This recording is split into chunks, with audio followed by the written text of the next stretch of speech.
गोडसे ने गांधी को मारा क्यों? आखिर गोडसे ने महात्मा गांधी की हत्या क्यों की?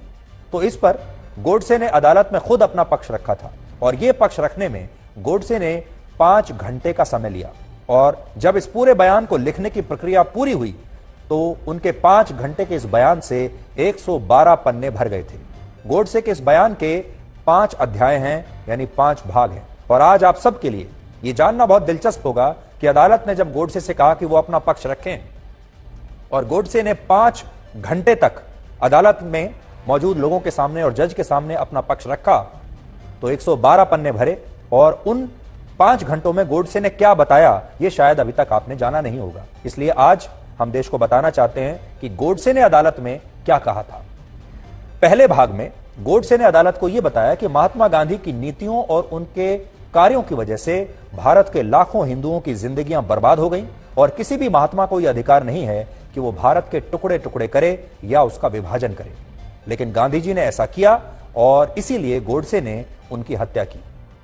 अपने बयान के दूसरे भाग में गोडसे ने कहा कि अगर देश के प्रति समर्पण रखना कोई पाप है तो मैं मानता हूं कि मैंने यह पाप किया है और मुझे पूरा विश्वास है कि इंसानों की इस अदालत के बाद भी एक और अदालत है जहां मेरे इस काम को गलत नहीं समझा जाएगा, क्योंकि मैंने ये काम मानवता की रक्षा के लिए किया है। यानी गोडसे को कोई पछतावा नहीं था कि उन्होंने कोई गलत काम किया है, वो अपने इस काम को सही मानता था। यहां एक बड़ी बात यह है कि अदालत में जब महात्मा गांधी की हत्या के मामले की सुनवाई शुरू हुई तब नाथूराम गोडसे पर जो आरोप लगाए गए थे उनके जवाब गोडसे को लिख कर देने थे और बाद में इन जवाबों को जज के सामने पढ़ा जाना था। लेकिन दूसरा पक्ष ये नहीं चाहता था, यानी जो सरकारी पक्ष था वो ये नहीं चाहता था कि गोडसे के जवाबों को अदालत में पढ़ा जाए और यही मांग तब अदालत से भी की गई। लेकिन अदालत ने उस समय इन आपत्तियों को खारिज कर दिया और इसके बाद गोडसे का यह जवाब अदालत में बाकायदा पढ़ा गया। और बड़ी बात यह है कि अगले दिन यही जवाब उस समय के सारे अखबारों के पहले पन्ने पर था, जिससे तत्कालीन प्रधानमंत्री जवाहरलाल नेहरू काफी चिंतित हो गए और काफी असहज हो गए। नेहरू को यह डर था कि गोडसे का पक्ष गांधी जी के प्रति देश के लोगों का नजरिया बदल सकता है, इसलिए वो गोडसे के बयान को सार्वजनिक रूप से प्रकाशित करने के खिलाफ थे और उन्होंने गोडसे के इन बयानों पर बाद में बैन भी लगा दिया था, प्रतिबंधित कर दिया था। और यह प्रतिबंध गोडसे के बयानों पर कई वर्षों तक लागू रहा। इसीलिए आज भी देश के ज्यादातर लोग ये नहीं जानते कि महात्मा गांधी की हत्या करने के बाद गोडसे ने अदालत में क्या कहा था। गोडसे ने महात्मा गांधी पर भारत का विभाजन करने और मुस्लिम तुष्टीकरण के गंभीर आरोप लगाए थे और इनका जिक्र अपने बयान के 3रे अध्याय में गोडसे ने किया है। गोडसे ने कहा कि महात्मा गांधी ने कभी मस्जिद में गीता पढ़ने का साहस नहीं किया, क्योंकि वो जानते थे कि मुस्लिम इसके विरोध में खड़े हो जाएंगे। लेकिन हिंदू मंदिरों में उन्होंने कुरान पढ़नी जरूर शुरू कर दी थी, जिससे गोडसे को ऐसा लगा कि गांधी जी इस तरह से मुस्लिम तुष्टीकरण की राजनीति कर रहे हैं। हालांकि यहां एक तथ्य यह भी है कि महात्मा गांधी अपने जीवन काल में सिर्फ एक बार ही मंदिर गए थे। यह भी आप जान लीजिए, महात्मा गांधी अपने जीवन काल में एक बार मंदिर गए थे बस। और गोडसे का यह भी कहना था कि महात्मा गांधी हिंदू मुस्लिम एकता की बात करते थे, लेकिन उन्होंने हमेशा अंग्रेजों की बांटो और राज करो की नीति को ही आगे बढ़ाया और भारत को बांट दिया और उन्होंने भारत का विभाजन करने में ब्रिटिश सरकार की मदद की। गोडसे ने अपने जवाब में यह भी कहा कि महात्मा गांधी ने विभाजन के बाद भारत सरकार पर पाकिस्तान को उसके हिस्से के 55 करोड़ रुपए देने के लिए भी दबाव बनाया, लेकिन उन्होंने इस विभाजन के दौरान निर्वासित हिंदुओं के लिए कभी भी सच्चे मन से कोई प्रयास नहीं किया।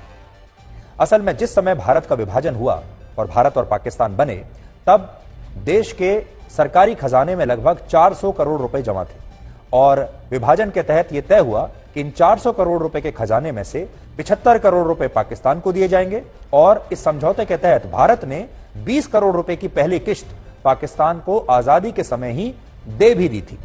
क्योंकि आप जानते हैं कि जब जमीन का बंटवारा हुआ, 2 देश बने, तो खजाने का भी बंटवारा होगा और खजाने के बंटवारे में पाकिस्तान को 55 करोड़ मिलने थे और दूसरी किश्त में भारत को पाकिस्तान को 55 करोड़ रुपए देने थे।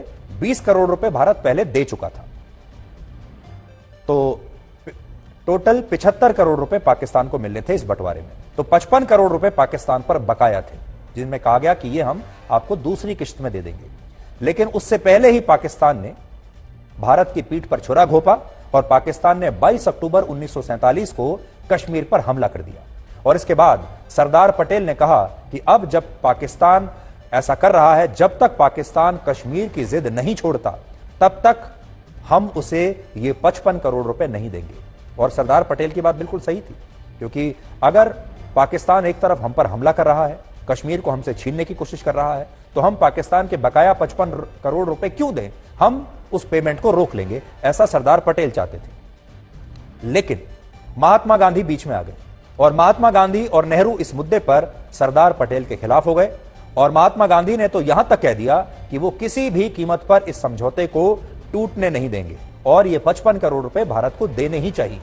ये बात उनकी हत्या से सिर्फ 18 दिन पहले की है, यानी 12 जनवरी की। और उस समय महात्मा गांधी दिल्ली में हिंदू मुस्लिम एकता के लिए आमरण अनशन भी कर रहे थे। तो सोचिए, जब इतने दंगे हो रहे हैं, हिंदुओं पर अत्याचार हो रहे हैं, मुसलमान भी मर रहे थे, ऐसे में वो अनशन कर रहे थे हिंदू मुस्लिम एकता के लिए। लेकिन माहौल बिल्कुल बदला हुआ था और भारत के जो हिंदू थे वो उनसे बहुत नाराज थे। ऐसा माना जाता है कि इस अनशन के जरिए गांधी जी ने पाकिस्तान को 55 करोड़ रुपए देने के लिए सरकार पर बहुत दबाव बनाया और बाद में नेहरू और पटेल को महात्मा गांधी की यह बात माननी पड़ी। और इससे गोडसे और उसके जैसे जो दूसरे हिंदू राष्ट्र के समर्थक लोग थे वो बहुत नाराज हो गए।